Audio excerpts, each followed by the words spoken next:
आनंद अखंड अपारे।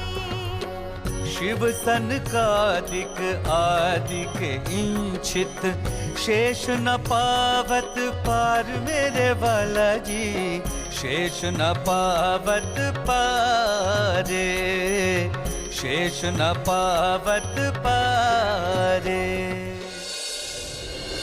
जिनके चरणों में अनंत ज्ञान, प्रेम, आनंद और शांति का सागर लहरा रहा है, जिनकी कृपा के सागर की एक बूंद से ही समस्त ब्रह्मांड को अखंड मुक्ति का उपहार मिला है, जिनके हृदय से प्रवाहित होने वाली तारतम वाणी की अमृत धारा समस्त विश्व को अपने आंचल में समेट लेने वाली है, जिनको अपने हृदय मंदिर में बसा लेने पर एकरूपता का मधुर एहसास होता है, उस प्राणेश्वर, प्राण प्रियतम, प्राण वल्लभ, प्राण जीवन, प्राणनाथ के चरणों में हमारा सर्वस्व समर्पण है।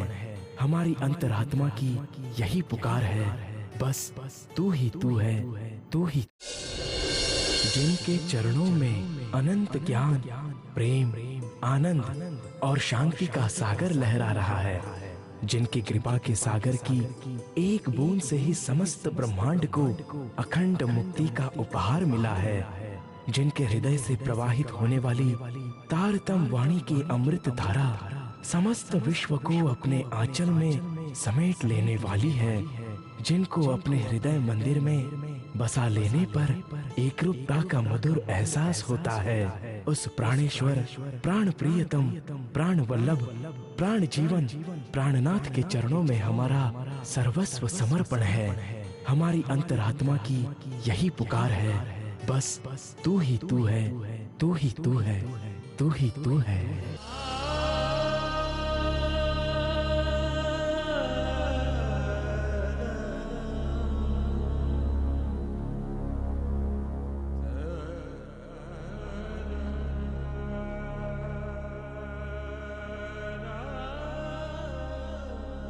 इसी समय की बात है, एक बार रात्रि में जब बादशाह सलामत कुरान मस्जिद के 28वें पारा को लिख रहे थे, तभी अचानक गैर इलाही से उन पर एक विशेष बात जाहिर होती है। मदहोशी की अवस्था में देखते हैं कि गैर मुस्लिम कुरान मस्जिद का सत्कार कर रहे हैं तथा मुस्लिम पाक कुरान से दूर खड़े हैं।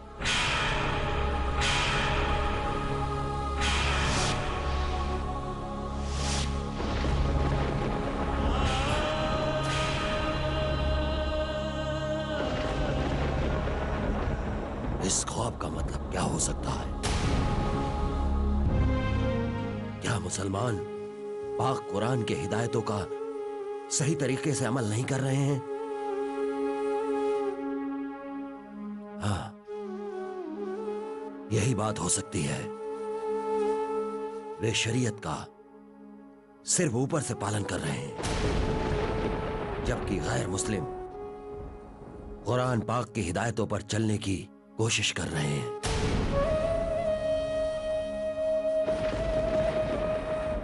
दरहालिब सानी की कुरान मीबीनम बालम महदी व दज्जाल निशान मीबीनम बरगिर्दे बार बार गर्दो दीनम ऐ सर हक अज़ैन या मीबीनम।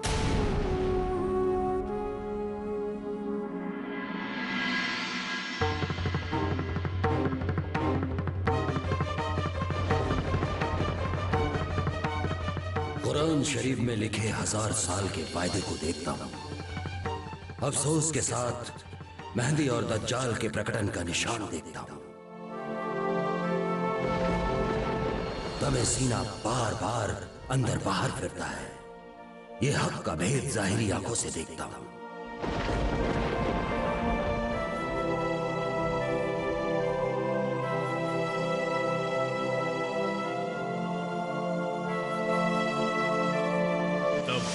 बादशाह गुप्तचरों की नियुक्ति करके निर्देश देता है कि वे पूरी हुकूमत में शरीयत का सच्चे दिल से पालन होना सुनिश्चित करें।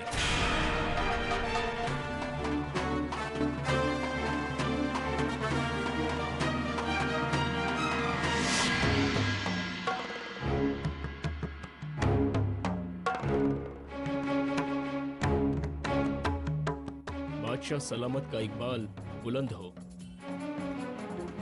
खाकसार आपकी खिदमत में मस्जिद नबवी, पाक रोज़ा, हजरत मोहम्मद मुस्तफ़ा सल्लल्लाहु अलैहि वसल्लम से एक वसीयतनामा लाया है। बदौलत के रूबरू इस वसीयतनामे को बुलंद आवाज में पढ़कर सुनाया जाए।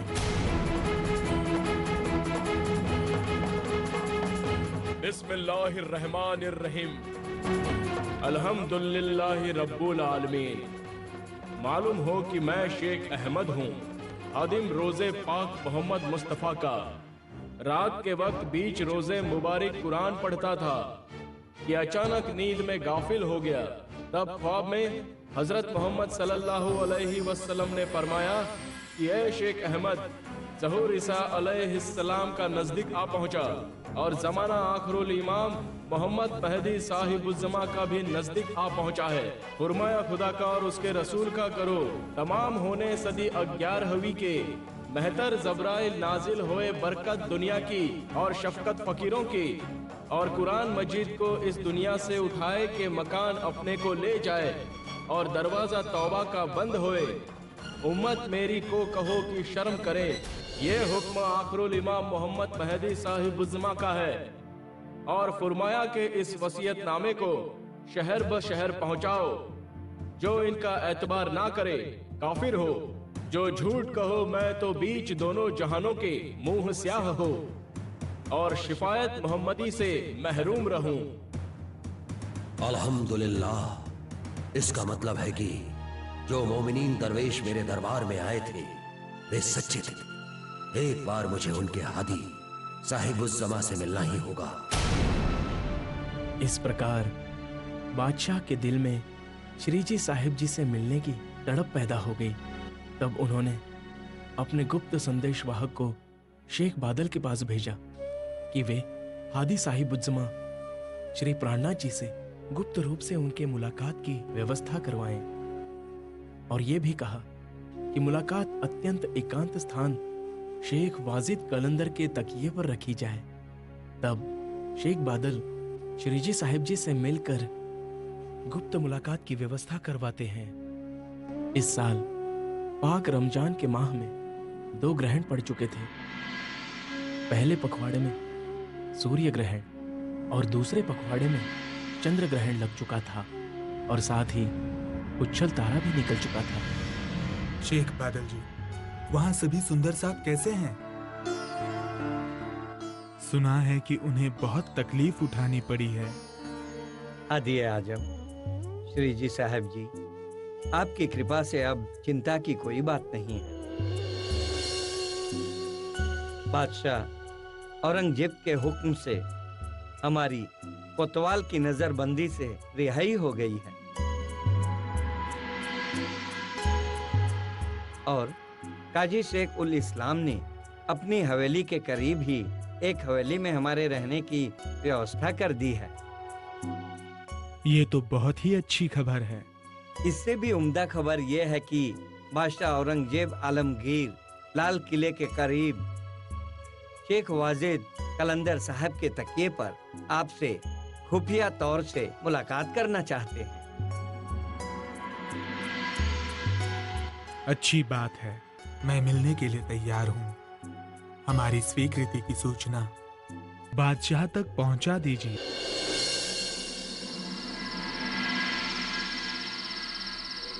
आशिक मेरा नाम रूह अल्लाह, आशिक मेरा नाम,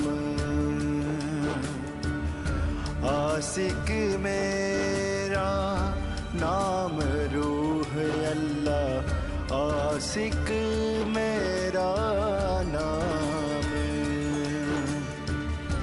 इश्क मेरा रूहानी सा, मेरा उम्मत में आराम, इश्क मेरा रूहानी सा, मेरा उम्मत में आराम।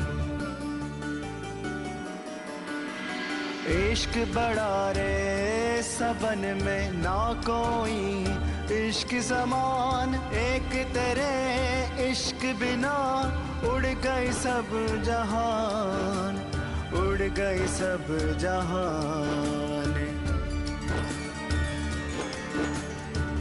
एक तेरे इश्क बिना उड़ गई सब जहान। इश्क मेरा रूहानी सा मेरा उम्मत में आराम, मेरा उम्मत में आराम। हकीकी दीन इस्लाम में हर एक ईमान वाले के लिए 5 नियम आवश्यक होते हैं। कलमा, नमाज, रोजा, ज़कात, हज। इनको मानने वाला मुसलमान कहलाता है। जब एक खुदा और हजरत सल्लल्लाहु अलैहि वसल्लम की पहचान पूरी हो जाए तो उस वक्त जानना चाहिए कि कलमा ये तौहीद पढ़ा गया। मोमिन इल्म लदुन्नी से हक की पहचान करके इश्क मुतलक के जरिए किबलाए बका पर सजदह बजाते हैं। यही हकीकी नमाज है। रोजा हकीकी में दिल और रूह को तमाम ख्वाहिशात और नफ्सियात से अलग करके माँ सिवा अल्लाह होना होता है। हज हकीकत में अर्श के काबा को तवाफ देना होता है। दिल में लद्दुनी की ताकत से जो नबी सल्लल्लाहु अलैहि वसल्लम की कमाल दावत है। तजल्ली तेरी जात का सिलह लूलू है, जिधर भी देखता हूं तू ही तू है। निकल जाए दम तेरे कदमों में, यही दिल की उल्फत है, आरज़ू है। जमाल खुदा अगर नहीं देखा तुमने मोहम्मद को, देखो वही हूबहू है। रहमत रहमत रहमत। ऐ पाक परवरदिगार, तेरा शुक्र है कि तूने मुझ नाचीज गुनहगार खाकसार को ये पाक दिन दिखलाया है।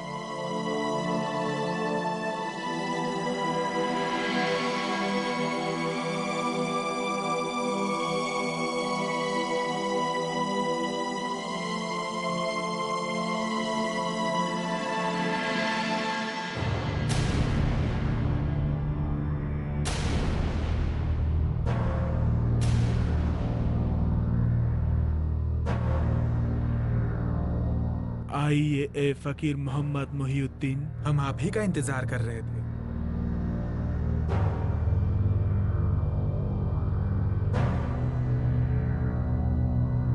तशरीफ रखिए।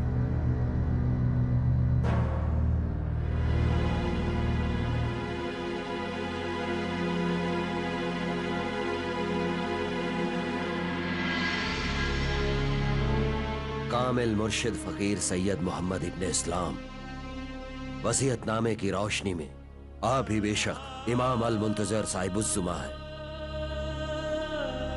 परंतु मेरा दिल एक सवाल से परेशान है कि आप शरह की पाबंदी सुन्नत रसूल की तरह करते हैं या नहीं। शरीयत, तरीकत, हकीकत और मारिफत में शरीयत अव्वल है, लेकिन हकीकत आखिरी है और हकीकत ही आखिरत में साथ चलता है। क्योंकि पारा 17 सूरह 22 आयत 37 में बयान है कि खुदा ताला तक केवल तकवा यानी परहेजगारी ही पहुंचती है। लिहाजा असल बातिनी है, जाहिरी नहीं। या आखिरुल इमाम हादी साहिबुस्सुमा, मेहरबानी करके मेरे गुनाहों की मुआफी फरमा दीजिए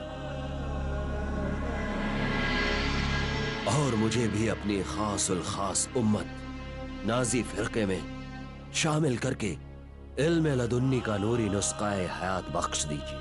सुल्तान आलमगीर मोहम्मद मुहिउद्दीन, बेशक आप अर्श आजम के नेक रूह मोमीन सरदार हैं, लेकिन दुनियावी कारनामों से आप कैसे अपने मंजिल तक पहुंचेंगे? इसके लिए हकीकत को पहचानिए कि आप कौन हैं और इस दुनिया में कहां से आए हैं, और हम आखिरत के वक्त अपने हादी के हमराह अपने असल वतन को किस तरह जाएंगे। ये सब हकीकत पहचान कर मासिवा अल्लाह हो जाइए, यानी दुनिया को छोड़कर हक की दोस्ती कीजिए ताकि दोनों जहां का लाभ मिल सके। हादी आजम, आप अपना एक मोजिजा दिखाकर मेरे दिल को तसल्ली तो फरमा दीजिए। बादशाह, हमारा एक चमत्कार तो आप ख्वाब में देख ही चुके हो कि गैर मुस्लिम लोग कलाम पाक की परिक्रमा कर रहे हैं।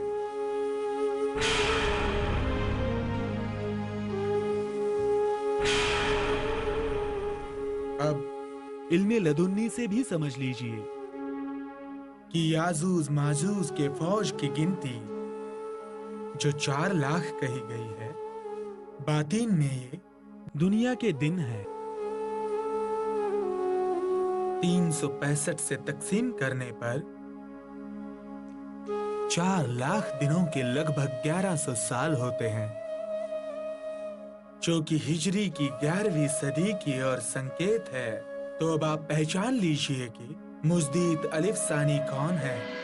महबूब आजम, हादी इमाम साहिबुस्समा, हम आपको 5000 कोस के हद की जागीर, 50,000 घुड़सवार, 1700 हाथी और 1 लाख पैदल सिपाही नजर करते हैं, लेकिन आपसे अर्जी है कि आप दीन इस्लाम को शरीयत के दायरे में ही सारे संसार में फैलाइए और तमाम दुनिया को एक दीन कीजिए। इंशाअल्लाह खाकसार गुलाम बंदा भी आपके हुक्म का पालन करेगा। मेराज के समय अर्श आजम में रसूल अल्लाह ने 90,000 कलमात राज व नियाज के हर सुभान ताला से सुने, जिनमें से शरीयत के 30,000 जाहिर किए, 30,000 तरीकत के, हजरत अली वली उल्लाह को बयान किए। बाकी जो 30,000 बयान न किए वो मारिफत और हकीकत के हरूफ ही निजात की राह है। यही वो सीधा सच्चा मार्ग है जो कि हादी दारैन के इल्मे लद्दूनी से हिजरी सदी 10वीं व 11वीं के इस पाक दौर में जाहिर हो रहा है। हुजूर अक़दस, आप बेशक सच कह रहे हैं, लेकिन शरह तोरा मेरे जिस्म के लहू व नफ्स में समाया हुआ है, ये मुझसे जुदा ना हो पाएगा। मैं खुद सारी उम्र शरीयत का पैरोकार रहा हूं, और फिर मेरे द्वारा बयान किए गए फिक्र पर सारा मुस्लिम समाज अमल करता है, तो मैं उससे जुदा कैसे हो सकता हूं? और यदि मैं शरह से जुदा हो भी गया तो समाज ही मेरा दुश्मन बन जाएगा। हकीकी दीन इस्लाम पर चलना तलवार की तेज धार पर चलने के समान होता है। इसके लिए दोनों जहान को कुर्बान करके मां सिवा अल्लाह होना पड़ता है। एक खुदा के सिवा सबको भुला देना होता है। इस सल्तनत को हासिल करने के लिए मैंने क्या क्या हिकमतें नहीं अपनाई, तो फिर इसे कैसे रद्द कर दूं? इस अजीम सल्तनत से कैसे किनारा कर लूं? फिर मुझे जो जिंदा पीर का मर्तबा हासिल है उसका क्या होगा? इसी सल्तनत के लिए तो मैंने अपने वालिद और बहन को कैद किया और अपने भाइयों को मुर्तद का इल्जाम लगाकर कत्ल करवाया।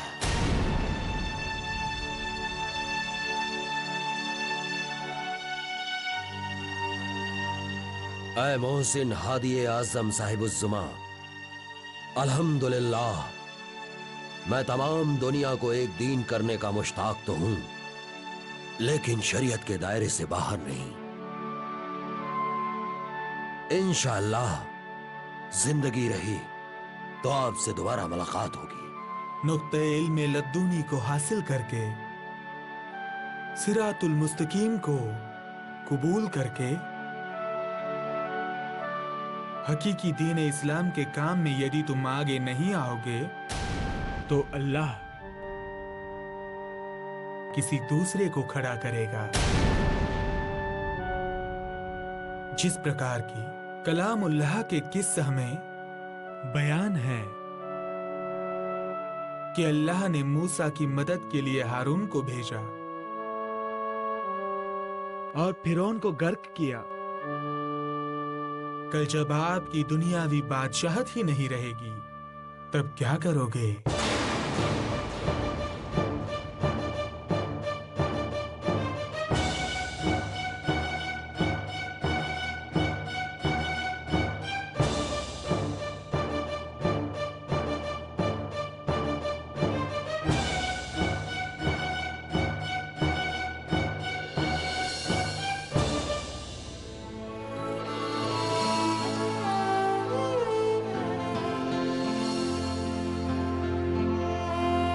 सत्ता के मोह और अभिमान ने इस बादशाह को हक महबूब धाम धनी के चरणों से दूर रखा है।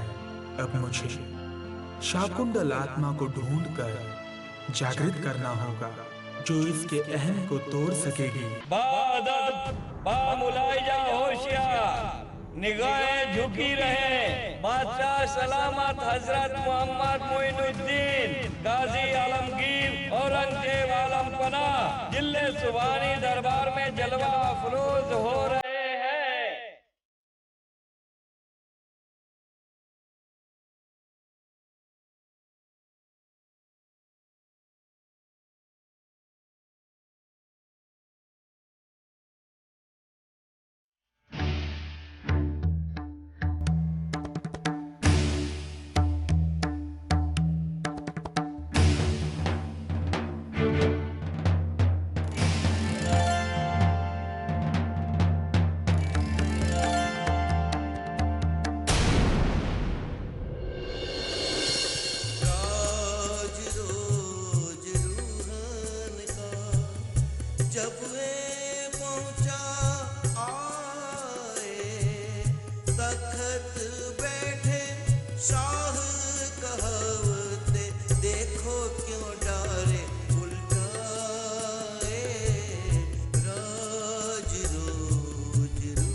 श्री जी धार्मिक एकता और सहिष्णुता का जो संदेश औरंगजेब को देना चाहते थे उसे औरंगजेब ने भली भांति समझा, किंतु औरंगजेब की जो शासकीय विवशताएं थी उनके कारण वे चाहकर भी श्री जी के संदेश का पालन नहीं कर सके।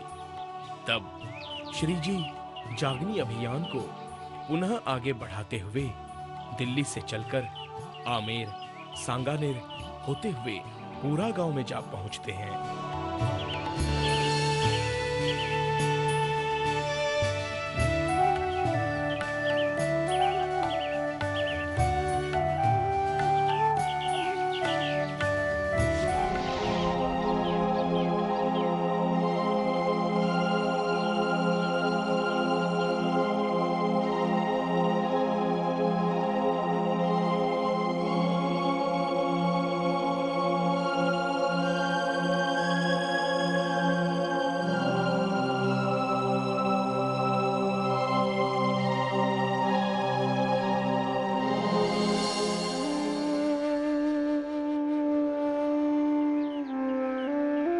प्रणाम धाम धनी।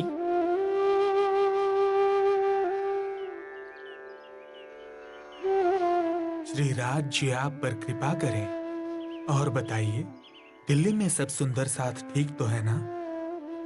आपकी कृपा से सब आनंद मंगल में है।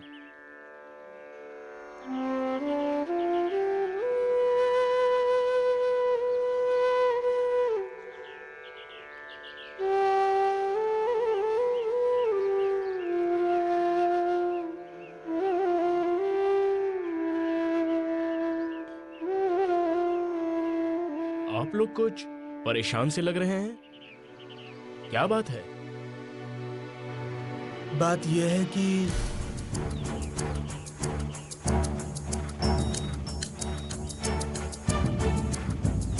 आइए,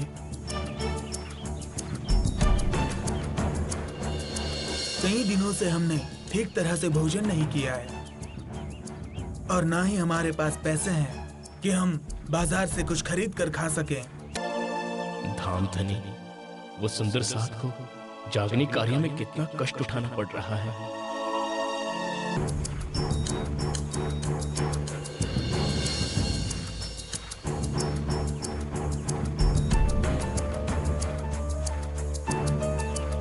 भाई मलुकचंद, आप तुरंत बाजार जाकर आवश्यक खाद्य सामग्री ले आइए।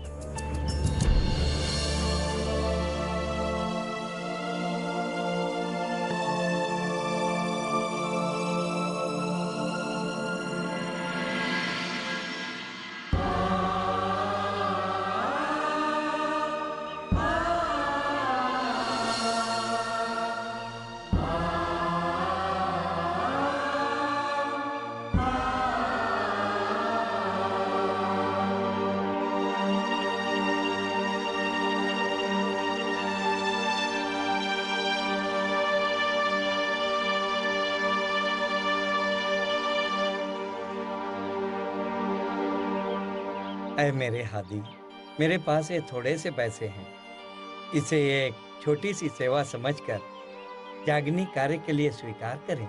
आप लोग धन्य हैं। सेवा धन की अधिकता पर नहीं होती, बल्कि हृदय के भावों पर निर्भर करती है। आपकी ये समर्पण भरी सेवा सबके लिए प्रेरणादायी है।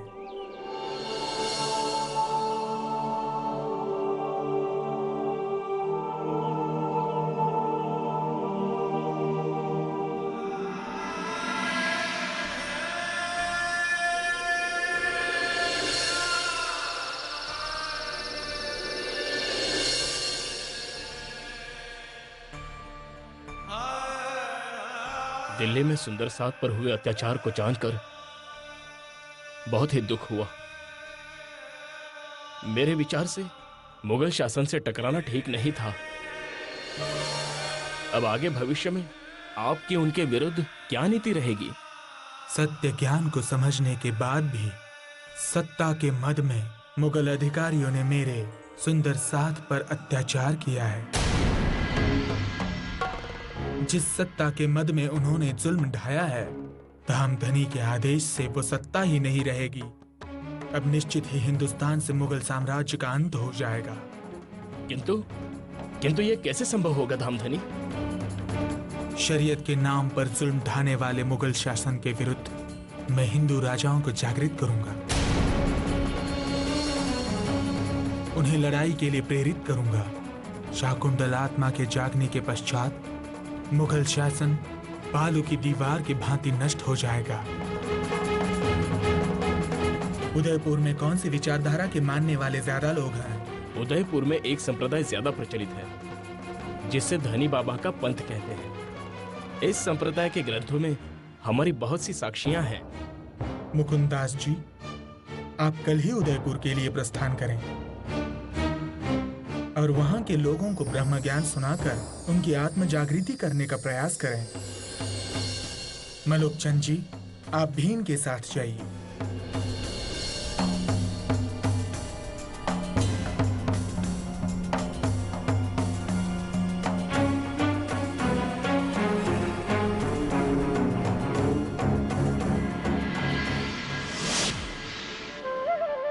प्रिय धर्म प्रेमी सज्जनों, ये संपूर्ण दृश्यमान जगत स्वप्नवत है। जिस प्रकार अंधेरे में रस्सी को देखने पर सांप का भ्रम हो जाता है और हमें डर लगता है, उसी प्रकार ये दुखरूप जगत भी भय उत्पन्न करता है। जिस प्रकार प्रकाश होने पर सर्प का भय और भ्रम दूर हो जाता है, उसी प्रकार ब्रह्म ज्ञान के प्रकाश से निज स्वरूप, निज घर व आत्मा के प्रियतम पर ब्रह्म की पहचान होती है, तो इस दुखरूप जगत का भ्रम और भय भी दूर हो जाता है और आत्मा उस अखंड आनंद की अनुभूति करने लगती है। 28वें कलयुग के इन अंतिम घड़ियों में ब्रह्म ज्ञान लेकर स्वयं अक्षरातीत परब्रह्म प्रकट हुए हैं। इसीलिए आत्म कल्याण के चाहने वाले सभी जिज्ञासु जनों का ये परम कर्तव्य है कि वे उनके शरण में आकर ब्रह्म ज्ञान प्राप्त करें। पहले आपो पहचानो रे साधु, पहले आपो पहचानो, बिना आप जिन्हें पार ब्रह्म को कौन कहे मैं जानो। पहले आपो पहचानो रे साधु, पहले आपो पहचानो। महात्मा जी, मेरा उन पर ब्रह्म अक्षरातीत के चरणों से संबंध जुड़ जाए, ऐसा उपाय कीजिए। क्या मुझे उनके दर्शनों का सौभाग्य प्राप्त हो सकता है? अवश्य लाधू मसानी जी, वे प्राणों के नाथ नजदीक ही पूरा गांव में ठहरे हैं। मेरी तो प्रबल इच्छा है कि आप उन्हें उनके अनुयायियों सहित यहीं ले आएं, ताकि मैं जी भर के उनके दर्शन और सेवा का लाभ ले सकूं और ब्रह्म ज्ञान रूपी अमृत का पान कर सकूं। जैसी आपकी इच्छा। इसके पश्चात मुकुंदास जी ने श्री जी को लाधू मसानी जी की आत्म जागृति और उनके आमंत्रण की जानकारी दी। उस समय श्री बाई जी और अन्य महिला सुंदर साथ आगरा में ठहरे हुए थे। सर्वप्रथम श्री जी ने उन्हें बुलवाया और सभी सुंदर साथ सहित उदयपुर आ गए। वहां लाधू मसानी ने एक हवेली में उनके ठहरने की व्यवस्था की। इस प्रकार काफी समय पश्चात फिर ब्रह्मज्ञान चर्चा का दौर प्रारंभ हुआ, जिससे उदयपुर में काफी आत्माओं की जागृति हुई। इस बीच खंभाट से वन मालीदास और अन्य सुंदर साथ भी पधारे। आखिरत की इस मुकद्दस घड़ी में अर्श अजीम अर्थात परम धाम से वो मोमिन रूहें और नजदीकी फरिश्ते इस फानी दुनिया का खेल देखने के अवतरित हुए हैं। अर्श अजीम से उतरते समय इन्हीं मोमिन आत्माओं से हक ताला ने अलस्तु बिरब्बिकुम का कॉल किया था, अर्थात कहा था कि खेल में जाकर याद रखना कि मैं ही तुम्हारा प्रियतम स्वामी हूं। तब रूहों ने कहा था कालू बला, अर्थात हम कभी भी आपको नहीं भूलेंगी। लेकिन हुआ ये कि वे अपने असल स्वरूप और अपने हक महबूब को भूल गईं। रूहो ऐसा खेल दिखाऊं मैं, जित झूठे झूठ पूजत ढूंढे अव्वल आखिर लग, तो हक ना काहूं पायत। कया उतरते हक ने अलस्तो बेरबकुम, कया उतरते हक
की पहचान क्या है? उनकी क्या महिमा है? नूर मोहम्मद, इन्हीं रूहों का दिल खुदा का अर्श कहा गया है। इन्हीं के वास्ते इल्म लद्दुनी अर्थात तारतम ज्ञान का प्रकटन हुआ है, जिससे कि सभी धर्म ग्रंथों के वास्तविक रहस्य उजागर हो रहे हैं कि हम कौन हैं, कहां से आए हैं। सबकी आत्मा का मालिक, वो सर्वोपरि पर ब्रह्म हक ताला कौन है, उसने ये दुनिया क्यों बनाई है। आपके बेमिसाल इल्म ने मेरे दिल को झकझोर के रख दिया है। मेरी अर्जी है कि इस नाचीज को हमेशा अपने मेहर में रहने की तौफीक अदा करें।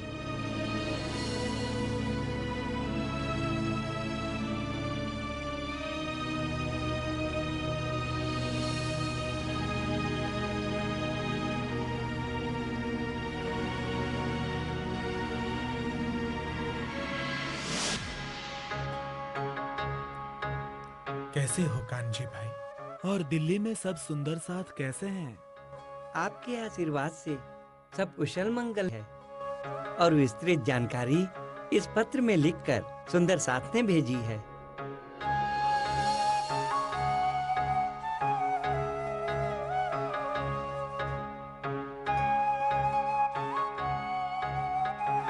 धामधनी, आपके आदेशानुसार यहाँ काजियों और दरबारियों को ब्रह्मज्ञान समझाने का प्रयास करते हुए हमें 4 मास हो गए हैं और हम इस निष्कर्ष पर पहुँचे हैं कि वे जान व समझकर भी सत्य बात को स्वीकार नहीं कर रहे हैं, क्योंकि इनके दिल में खुदा और आखिरत की चाहत ही नहीं है। अब हमें आपके आदेश का इंतजार है। आप जैसा लिखकर भेजेंगे आगे हम वैसा ही करेंगे। आपकी चरणरज, लालदास। शेख बादल जी, मैं आपको एक पत्र लिख कर देता हूँ। उसे लेकर आप शीघ्र ही दिल्ली के लिए प्रस्थान कीजिए। जो हुक्म मेरे रहबर।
प्रिय सुंदर साथ जी, आप सबने इतने दिनों तक काजियों को समझाने का प्रयास कर अपना कर्तव्य पूरा कर दिया है।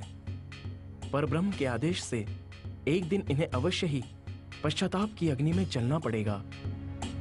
अब आप सब बादशाह से इजाजत लेकर शीघ्र यहाँ हमारे पास आ जाइए। हमें आप सबकी प्रतीक्षा रहेगी।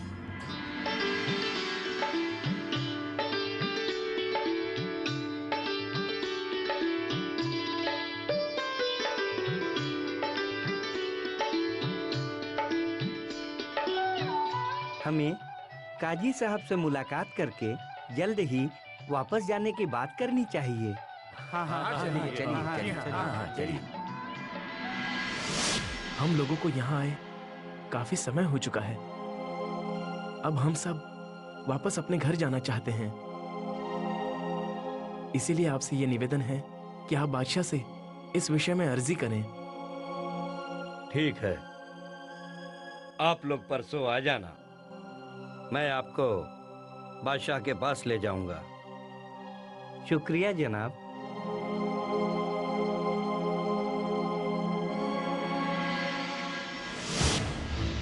बादशाह सलामत।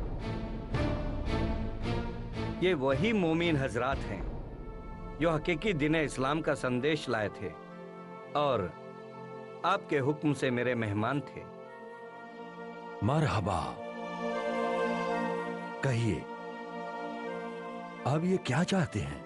जहां पनाह, ये लोग अब अपने घर वापस जाने के लिए आपकी इजाजत चाहते हैं।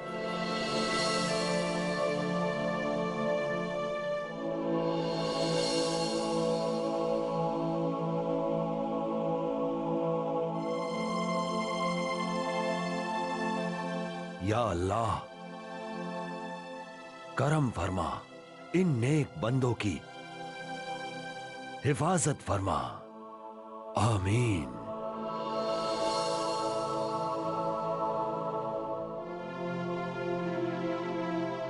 बेशक ये हजरात अपने घर वापस जा सकते हैं। खजांची, बैतुल माल से इन मोमनीन हजरात को रास्ते के खर्च के लिए 100 अशरफियां दे दी जाएं। आपका बहुत बहुत शुक्रिया। खुदा आपको हमेशा सलामत रखे। खुदा हाफिज।